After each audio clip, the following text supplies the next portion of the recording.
Students, last session से जो हमने सिलसिला शुरू किया था कि डेटे को हमने किसी और फॉर्म में कैसे कन्वर्ट करना है, डेटा को ट्रांसफॉर्म कैसे करना है, उसी को हम आगे लेके चलते हैं कि डेटा ट्रांसफॉर्मेशन दो फॉर्म में हो सकती है। एक कि हमने ओरिजिनल कॉलम ही में डेटा को चेंज कर देना है, और दूसरी फॉर्म ये हो सकती है कि ओरिजिनल फॉर्म को हम इंटैक्ट रहने देते हैं, ओरिजिनल कॉलम इंटैक्ट रहता है, और जो चेंजेस हम करना चाहते हैं उसके लिए एक अलहदा से कॉलम बना लेते हैं। फॉर एग्जांपल, जेंडर की इंफॉर्मेशन मेरे पास मेल और फीमेल की फॉर्म में लेट से अवेलेबल है।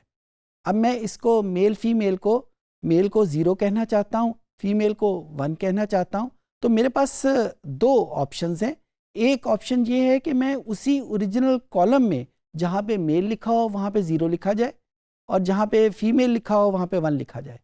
और दूसरी ऑप्शन क्या है कि इसके आगे एक अलहदा से कॉलम डेवलप किया जाए, और वहाँ पे जहाँ जहाँ पे प्रीवियस कॉलम में मेल लिखा हुआ था वहाँ पे 0 लिखा जाए, और जहाँ जहाँ पे प्रीवियस कॉलम में फीमेल लिखा हुआ था वहाँ पे 1 लिखा जाए। अच्छा, इन दोनों चीज़ों के अलहदा अलहदा प्रॉस एंड कॉन्स है। जो पहला मेथड है जिसमें हम ओरिजिनल कॉलम ही में चेंज कर लेते हैं, उसका टेक्निकल नेम डेटा ट्रांसफॉर्मेशन है, कि हमने कॉलम को ट्रांसफॉर्म कर लिया। और जो दूसरी सिनेरियो मैंने डिस्कस किया कि जहाँ पे ओरिजिनल कॉलम को इंटैक्ट रहने दिया और एक एडिशनल कॉलम डेवलप कर दिया, इसको हम कहते हैं कि एडिंग सम इंफॉर्मेशन, या एडिंग कॉलम्स, या adding variables in the power BI.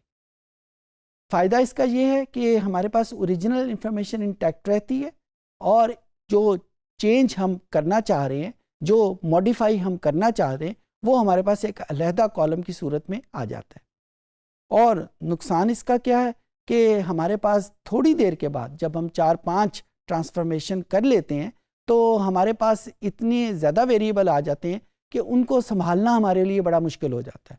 जहाँ पे ओरिजिनली हमारे पास लेट से 20 वेरिएबल थे, कुछ ट्रांसफॉर्मेशन के बाद वो 50 या 60 वेरिएबल बन जाते हैं। तो जाहिर है इन तमाम वेरिएबल को डील करना उतना मुश्किल हो जाएगा। सो हर तरीके के अपने अपने प्रॉस एंड कॉन्स हैं, अपने अपने फ़ायदे और नुकसान हैं। तो आइए कंप्यूटर पे चलते हैं और देखते हैं कि डेटा ट्रांसफॉर्मेशन की बजाय जब डेटा एडिशन करते हैं, कोई कॉलम ऐड करते हैं, तो उसको हम कैसे करेंगे। जी स्टूडेंट्स, ये मेरे पास वही डेटाबेस है, कस्टमर डीबीएस, और ये as a matter of fact ये वही पॉइंट है जिस पॉइंट के ऊपर मैंने पिछला सेशन छोड़ा था।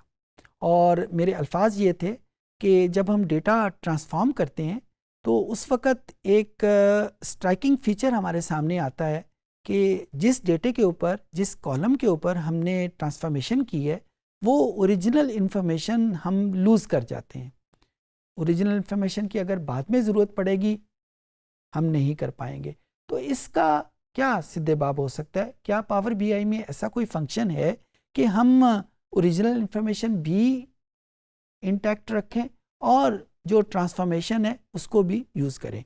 सो जो फंक्शन यहाँ पे यूज़ हम करते हैं, या जो फीचर हम यूज़ करते हैं, वो इसी डेटा ट्रांसफॉर्मेशन में, मैं यहाँ पे दोबारा वो डेटा इसको कैसे कलेक्ट करते हैं आपके सामने रखता हूँ। यहाँ पे जो बटन हमने ऑन करना है वो ट्रांसफॉर्म डेटा का बटन प्रेस करेंगे, और जो ही हमने ट्रांसफॉर्म का बटन प्रेस किया, ये डेटा एडिटर ओपन हो जाएगा, और उस डेटा एडिटर में वो सारे के सारे वेरिएबल हमारे सामने आ जाएंगे। जो बटन हमने प्रेस करना है, पहले हमने बटन प्रेस किया था ट्रांसफॉर्म का, अब हम बटन प्रेस करेंगे ऐड कॉलम का। जो ही हमने ऐड कॉलम का बटन प्रेस किया तो अब देखें ये जो हमारे पास फंक्शंस अवेलेबल हैं वो तकरीबन वही फंक्शन है जो ट्रांसफॉर्म में अवेलेबल है। उनकी तादाद कोई ख़ास चेंज नहीं हुई, लेकिन यहाँ पे अब जो भी हम फंक्शन करेंगे वो ऑटोमेटिकली उसके लिए एक नया कॉलम जनरेट कर देगा। और जो रूल हमने लास्ट टाइम सीखा था कि जिस वेरिएबल के ऊपर हमने कोई फंक्शन अप्लाई करना है, उस वेरिएबल की टाइप बहुत इंपॉर्टेंट रोल प्ले करती है, नंबर 1। और जिस वेरिएबल के ऊपर हमने कोई फंक्शन अप्लाई करना है वो पावर बीआई में उसका कॉलम हाईलाइटेड होना चाहिए। अगर वो हाईलाइटेड नहीं है तो शायद पावर बीआई वो फंक्शन अप्लाइड ना कर सके। अच्छा, जो फंक्शन इस वक्त मेरे जहन में आ रहा है जिससे मैं अपनी बात का आगाज़ भी करूँगा, यहाँ पे मेरे पास एक वेरिएबल इनकम है।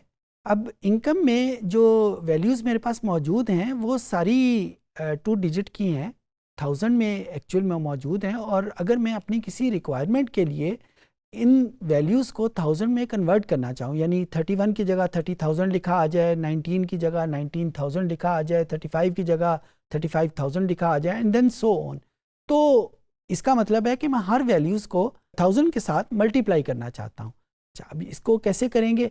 यहाँ पे अगर आप मेन्यू में देखें तो मेरे पास एक ऑप्शन आती है कस्टम कॉलम। इस कस्टम कॉलम को मैंने क्लिक किया और इस क्लिक करने के बाद ये मुझे ऑप्शन देता है कि वो जो नया कॉलम आप बनाना चाहते हैं, क्योंकि ये सारा लेक्चर हमने किया ही था कि हम ट्रांसफॉर्मेशन किसी नए कॉलम में करना चाहते हैं, तो जो नया कॉलम बनाना चाहते हैं उसका नाम क्या होगा। लेट्स से मैं उसका नाम रख देता हूँ इनकम 1000। और वो फंक्शन बनेगा कैसे? वो फंक्शन बनेगा कि हमने इनकम के वेरिएबल को हमने 1000 के साथ मल्टीप्लाई करना है। ये राइट साइड के ऊपर सारे वेरिएबल की लिस्ट हमारे पास मौजूद है। मैं यहाँ से इनकम को लोकेट करूँगा और इनकम को मैंने इधर डबल क्लिक के साथ शिफ्ट कर दिया। एक चीज़ जो बहुत गौर से आप देखें, ये वेरिएबल तो इनकम ही लिखा गया है लेकिन उसके साथ एक ब्रैकेट, स्क्वायर ब्रैकेट इसको कहते हैं, वो लिखी गई है। पावर बीआई की दुनिया में जब हम स्क्वायर ब्रैकेट यूज़ करते हैं तो उसका मतलब है कि ये कोई कॉलम की हेडिंग है, यानी इसके नीचे बहुत सारे वेरिएबल मौजूद हैं। ये कोई किसी एक वेरिएबल का नाम नहीं बल्कि ये एक पूरे कॉलम का नाम है। जिस तरह यहाँ पे इनकम एक पूरे कॉलम का नाम है। अगर मैं यहाँ पे सिर्फ इनकम लिखूँगा, इसका ब्रैकेट यूज़ नहीं करूँगा, तो पावर बीआई को समझ ही नहीं आएगी कि ये इनकम कहाँ से आएगी, क्योंकि इनकम जब तक ब्रैकेट में नहीं लिखा जाएगा उस वक़्त तक यहाँ पे पावर बीआई को समझ नहीं आएगी कि ये वेरिएबल कहाँ से लिया गया। अब इस वेरिएबल को मैंने मल्टीप्लाई कर दिया 1000 के साथ, और 1000 के साथ मल्टीप्लाई करने के बाद अगर आप यहाँ पे देखें, दो चीज़ें लिखी आपके सामने आई। एक तो यहाँ पे हल्का सा सब्ज़ रंग का निशान आ गया। अगर आप जहाँ पे मेरा माउस है वहाँ पे देखें, ये निशान बिल्कुल छोटा सा इस वजह से है क्योंकि सिर्फ एक लाइन लिखी गई है। अगर ज़्यादा लाइन लिखी जाए और उनमें कोई गलती आ जाए तो ये निशान सब्ज़ नहीं होता बल्कि ये निशान सुर्ख हो जाता है। एक बात। दूसरी बात, यहाँ पे देखें बिल्कुल एंड के ऊपर इसने लिखा हुआ है नो सिंटैक्स एरर। कंप्यूटर की ज़ुबान में जब हम सिंटैक्स एरर की बात करते हैं तो ये कंप्यूटर की ग्रामर होती है, यानी जो जिस लैंग्वेज में हम कंप्यूटर को इंस्ट्रक्ट कर रहे हैं उसमें हमने कोई ग्रामेटिकल मिस्टेक नहीं की। कोई और एरर हो सकती है लेकिन कोई ग्रामेटिकल मिस्टेक नहीं की। जिस तरह जब हम इंग्लिश या उर्दू बोलते हैं तो आपको पता है कि एक फ़िक्रे का एक स्ट्रक्चर होता है, पहले नाउन आता है फिर वर्ब है।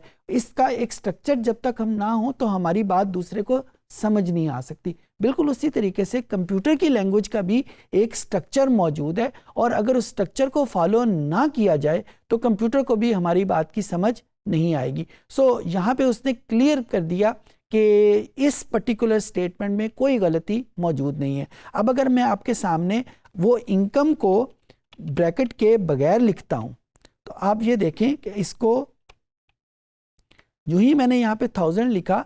अब यहाँ पे उसने ये तो लिख दिया कि इसमें कोई एरर मौजूद नहीं है, लेकिन जो ही मैं इसको एग्जीक्यूट करने की कोशिश करूँगा तो वो मुझे एरर दे देगा कि उसको इनकम की समझ ही नहीं आई, ये इनकम क्या चीज़ है, क्योंकि इनकम को मैंने ब्रैकेट के बगैर लिखा था। सो यहाँ पे मैं इसको उसी तरीके से अनडू करूँगा, और अनडू करने के बाद इसी ऐड कॉलम को कस्टम कॉलम, और इसमें वो फंक्शन उसी तरीके से दोबारा लिखा कि मैंने इसका नाम जो है वो इनकम 1000 रख दिया, और यहाँ पे मैं स्क्वायर ब्रैकेट के साथ इनकम लिख दूंगा या उसको इस लिस्ट में से लोकेट करके डबल क्लिक कर दूंगा, दोनों का मतलब एक ही है। और इसको 1000 लिखा तो, और यहाँ पे सिंटैक्स एरर तो अभी भी नहीं है, लेकिन जब मैं इसको अप्लाई करूँगा तो ये यहाँ पे एक नया कॉलम बना देगा जिसका नाम वही रखा हुआ है, और उसके कंटेंट में हर वैल्यूज़ को उसने मल्टीप्लाई कर दिया। सो यहाँ पे उसने ओरिजिनल कॉलम भी इंटैक्ट रखा और उसके बाद उसने एक नया कॉलम भी जनरेट कर दिया। अब किसी पर्पस के लिए अगर मुझे ओरिजिनल कॉलम की ज़रूरत पड़ेगी तो यहाँ पे ओरिजिनल कॉलम मेरे पास मौजूद है, वो कहीं पे भी नहीं गया। जबकि डेटा ट्रांसफॉर्मेशन में जब हम करते थे तो मेरे पास ओरिजिनल कॉलम जो है वो ख़त्म हो जाता था। सो इस तरीके से हमारे पास ये फंक्शनैलिटी मौजूद है। कुछ फंक्शन ये स्टैंडर्ड फंक्शन के तौर पे मौजूद है। अगर हम हर वैल्यू में कोई वैल्यू ऐड करना चाहते हैं, कुछ सब्ट्रैक्ट करना चाहते हैं, फॉर एग्जांपल अगर मैं यहाँ पे एजुकेशन की हर वैल्यूज़ के साथ 10 ऐड करना चाहता हूँ तो मैं यहाँ पे ऐड लिख के उस यहाँ पे ऑटोमेटिकली एंटर ए वैल्यू, इसको 10 लिखा और इसको ओके का बटन प्रेस किया, और ओके का बटन प्रेस करने के बाद उसने ऑटोमेटिकली एक कॉलम जनरेट कर दिया। शायद आपके जहन में आया हो, मैंने जब एडिशन किया तो सिर्फ 10 लिखा, मैंने वेरिएबल का नाम नहीं लिखा जिसमें 10 ऐड करना है। उसकी बुनियादी वजह यह है कि मैंने पहले से ही उसमें उस वेरिएबल को हाईलाइटेड किया हुआ था जिस वेरिएबल के ऊपर मुझे वो फंक्शन अप्लाई करना था, लिहाजा मुझे उसको दोबारा से लिखने की ज़रूरत नहीं पड़ी। मुझे कुछ मल्टीप्लाई करना है तो मल्टीप्लाई हो जाएगा।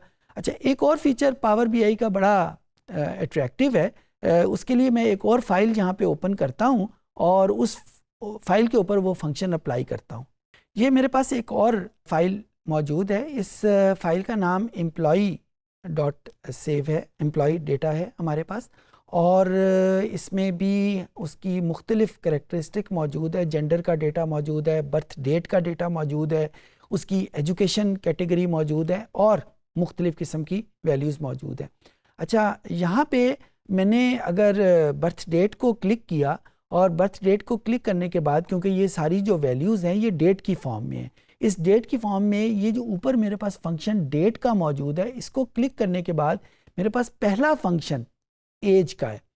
एज को क्लिक किया तो इसने ऑटोमेटिकली इन तमाम बर्थ डेट को आज के रेफरेंस के साथ उनकी जितनी एज बनती है उसमें कन्वर्ट कर दिया। ऑफ कोर्स ये जो एज लिखी हुई है ये नंबर ऑफ़ डेज़ में है, और आप सबको पता है कि नंबर ऑफ़ डेज़ को जब हम नंबर ऑफ़ ईयर्स में कन्वर्ट करना चाहते हैं तो हमें उन तमाम वैल्यूज़ को 365 पे डिवाइड करना पड़ता है। तो अगर हम इन तमाम वैल्यूज़ को 365 पे डिवाइड करें तो ऑटोमेटिकली हमारे पास उनकी एज आज के दिन के रेफरेंस से कैलकुलेटेड फॉर्म में नंबर ऑफ़ ईयर्स में आ जाएगी। So it's a very useful function जो हम ट्रांसफॉर्मेशन में कर लेते हैं। एज बहुत सारी जगहों पे इस्तेमाल होती है।